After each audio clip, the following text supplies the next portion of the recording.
Again, this is the work of Bill Seaman, and it's a work where you as the user are able, with a rather complex in many ways, but simple to use interface, are able to build worlds in 3D space on a screen, with boxes, with buildings, with doorways, with ladders, to bring text in, to project movies on screens and so forth. You're able to build that and then navigate through it, and others can navigate through it and also build that space.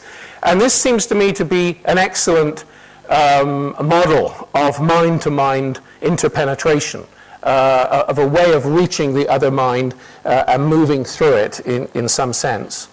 And again, in terms of the creation of forms, creation, if you like, of a reality, this work, I think it was presented here 2 years ago by Krista Summer and Lon Mignonneau, who are also doing the PhD with me.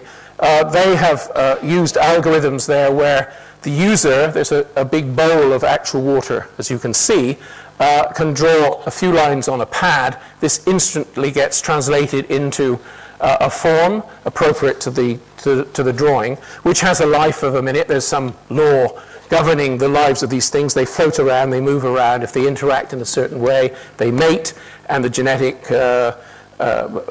offspring is then created, or they kill each other, or they consume each other, and you can actually smooth the surface of water and they get a little bit longer to live, and so on. So there is an attempt to create another sort of level of reality there. This work by Victoria Vesna always reminds me of my experience of the ayahuasca, but in a slightly different sense. I mean, these spots of light, when you tap on them, are all lead you as a hyperlink to an information exchange which this agent, which is whoever the agent represents, has been engaged with. So you have the body is sort of built of relationships, of information exchanges across the web.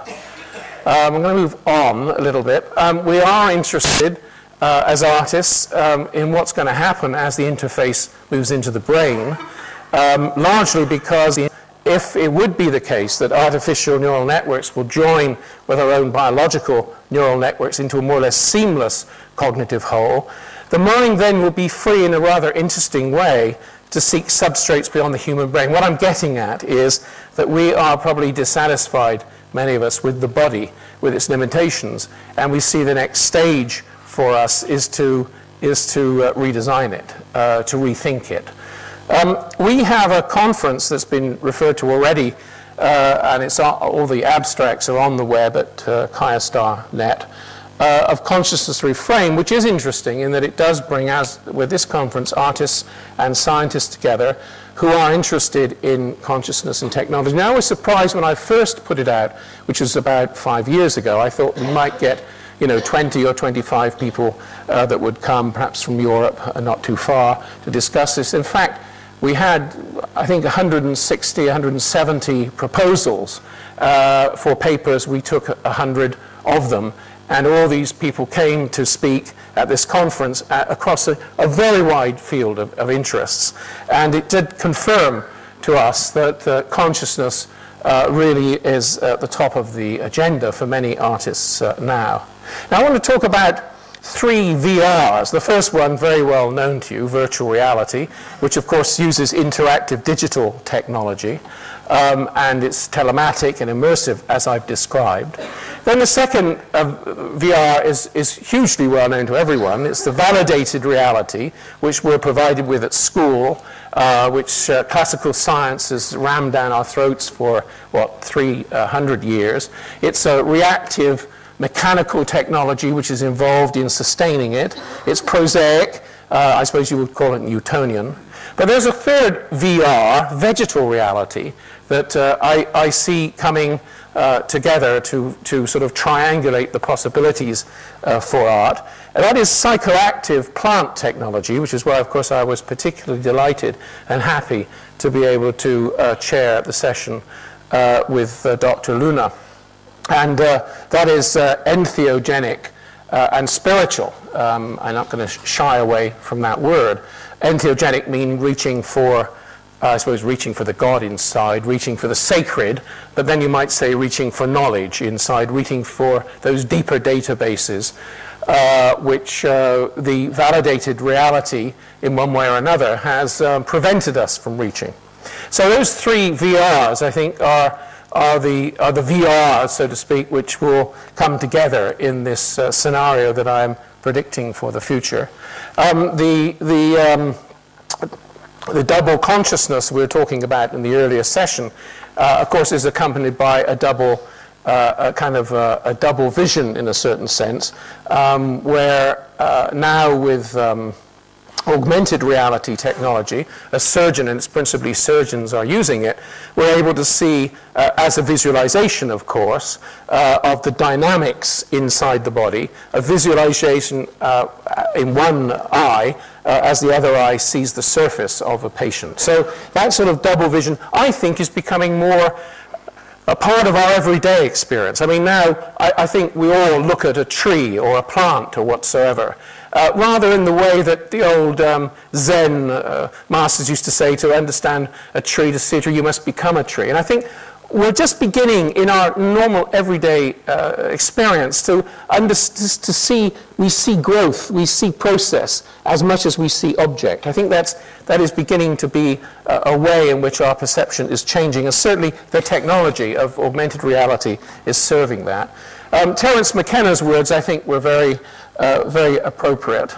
Terence McKenna died recently, but this idea that the future lies in the mind, that the 20th century in art was hugely obsessed with the body, and architecture was enormously concerned about the body. And I think now we're seeing a shift to the mind. And certainly, if that would be the case, as I think it is, then we have to look at quite remote cultures in order to learn. I'm putting again what Eduardo has already shown you, the definition of the ayahuasca, for this reason, that just as we had to learn a whole vocabulary 20, 30 years ago about software, about black boxes first, then about this and that, all these sort of aspects of the computer, now I think we're about to have to learn another kind of vocabulary, which, as it applies to this field of plant technology, that technology of transformation, which has already been talked about rather fully. For my part, I make as many visits to Brazil as I can. I think Brazil absolutely is the home of these possibilities, as Dr. Luna said, a laboratory for many, many spiritual experiences and forays into consciousness. And what I want to do is to actually bring the entities that carry this new information after many, many sessions of the ayahuasca to the web.